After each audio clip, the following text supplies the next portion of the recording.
In the summer of 1969, America's dream of peace, love, and flower power was shattered by a series of murders so brutal, so senseless, they seemed almost beyond belief. At the center of the carnage was not a foreign threat, nor a political enemy, but a ragtag group of young drifters under the control of a failed musician turned self-proclaimed prophet, Charles Manson.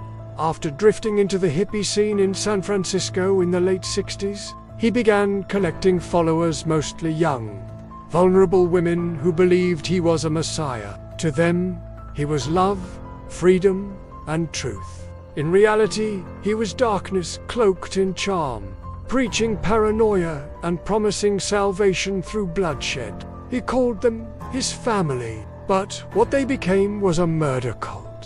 Driven by delusion, manipulation, and a twisted prophecy of racial apocalypse, Charles Manson was a charismatic ex-convict who had spent more than half his life in prison. Manson's philosophy was a bizarre mix of Scientology, LSD-fueled mysticism, and apocalyptic racism, and Charles Tex Watson entered the Los Angeles home of actress Sharon Tate. The truth emerged.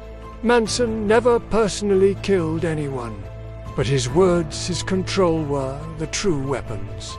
His followers did the same. They laughed, sang, and showed no remorse. Atkins claimed Tate called for her mother as she died. His face-wild eyes and tangled beard became a haunting icon. Some followers never renounced him. Some even tried to kill in his name. The court heard how Manson convinced people to kill for him, not with threats, but with love, fear, and mind control. Tate was 8 months pregnant and married to director Roman Polanski. Inside the home were for others: Jay Sebring, Abigail Foger, Wojciech Frykowski, and a visitor, Stephen Parent. They were sentenced to death, later commuted to life in prison. He preached that a coming race war, what he called Helter Skelter, named after the Beatles' song, would end the world as they knew it. Sharon Tate begged for the life of her unborn child. She was stabbed 16 times. The killers wrote messages in blood on the walls, including the word pig, and he believed he and his family would rise from the ashes to lead the survivors. The couple was tied up, tortured, and murdered again, with messages written in blood. Death to pigs, helter. But instead of waiting for Helter Skelter, Manson decided to start it himself. On August 8, 1969, under Manson's orders, 4 of his followers, Susan Atkins, Patricia Krenwinkel, Linda Kasabian.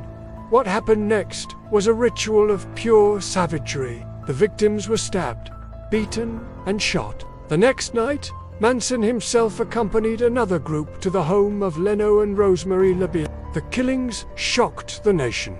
The randomness, the brutality, the eerie calm of the killers all seemed to defy explanation. Police were initially baffled, but within months, a jailhouse confession by Susan Atkins cracked the case open. In court, Manson carved an X into his forehead. In 1971, Charles Manson and several followers were convicted of first-degree murder and conspiracy to commit murder. But the horror didn't end with the trial. For decades, Manson remained a cultural symbol of evil. The Manson family murders weren't just crimes. They were a psychological earthquake, marking the end of the 60s dream and exposing the dark underside of blind devotion and charismatic evil. Manson died in 2017, but his crimes live on as a terrifying reminder. A single voice can unleash chaos. A single man can turn peace into blood.